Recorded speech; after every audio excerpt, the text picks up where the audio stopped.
Bharatiya Janata party ప్రభుత్వంతోనే Telangana రాష్ట్రం అభివృద్ధి చెందుతుందని బీజేపీ జాతీయ ప్రధాన కార్యదర్శి సునీల్ బన్సల్ అన్నారు. శుక్రవారం సికింద్రాబాద్ మహంకాళి జిల్లా కమిటీ ఆధ్వర్యంలో బల్కంపేటలో ఏర్పాటు చేసిన శక్తి కేంద్రం సమావేశానికి ఆయన ముఖ్య అతిథిగా హాజరయ్యారు. తెలంగాణలో బీఆర్ఎస్ ప్రభుత్వం అభివృద్ధి చేసిందేమీ లేదని, భారతీయ జనతా పార్టీతోనే అభివృద్ధి సాధ్యమవుతుందని అన్నారు. రాష్ట్రంలో ప్రతి బస్తీలోని ప్రతి వ్యక్తి సమస్యలను తెలుసుకునేందుకు నరేంద్ర మోదీ శక్తి కేంద్రాలను ఏర్పాటు చేశారని అన్నారు. రాష్ట్రంలో 11,000 శక్తి కేంద్రాలను నిర్వహిస్తున్నామని, ఈ శక్తి కేంద్రాల్లో మోదీ చేసిన మంచి పనులు, ప్రవేశపెట్టిన పథకాల వల్ల ప్రజలు పొందిన లాభాలను తెలియజేస్తారని తెలిపారు.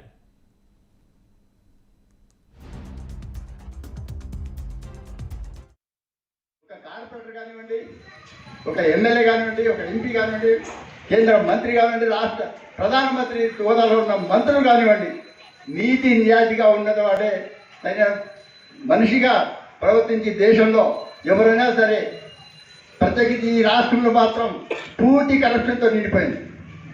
నేను చెప్పాల్సినంత అవసరం లేదు. ఎందుకంటే లక్షల కోట్ల రూపాయలు ప్రాజెక్టులు కడుతున్నారు. 18,000 ప్రాజెక్టులు 1,00,000 కోట్లకు తీసుకెళ్ళాను. ఇలా రోజు కొన్ని ఏం చేస్తారో తెలియట్లేదు. రాబోయే రోజుల్లో మళ్ళీ భారతీయ జనతా పార్టీ మీరు అందరూ ఆదరిస్తారని చెప్పి ఆశిస్తున్నాను. ఎందుకంటే రాబోయే రోజుల్లో మళ్ళీ ఒక్కసారి కనుక కేసీఆర్కి అవకాశం ఇస్తే మనకి ఏమి ఉండవు, ఇల్లు ఉండవు. ఇంతవరకు ఒకరికి రూపాయి ఒక పట్టా ఇచ్చిన, ఎకరానికి గజాలు పట్టా ఇచ్చిన ఆలోచించుకోండి.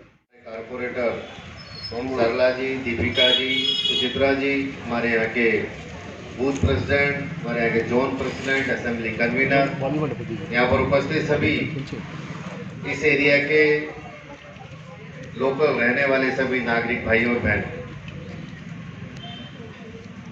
आज का होने वाला कोई एक छोटा स्ट्रीट कॉर्नर का कार्यक्रम नहीं है.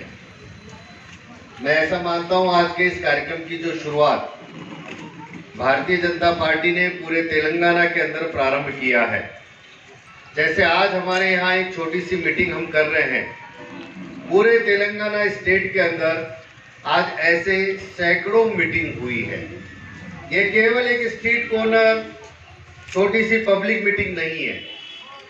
यह मीटिंग आने वाले दिनों के अंदर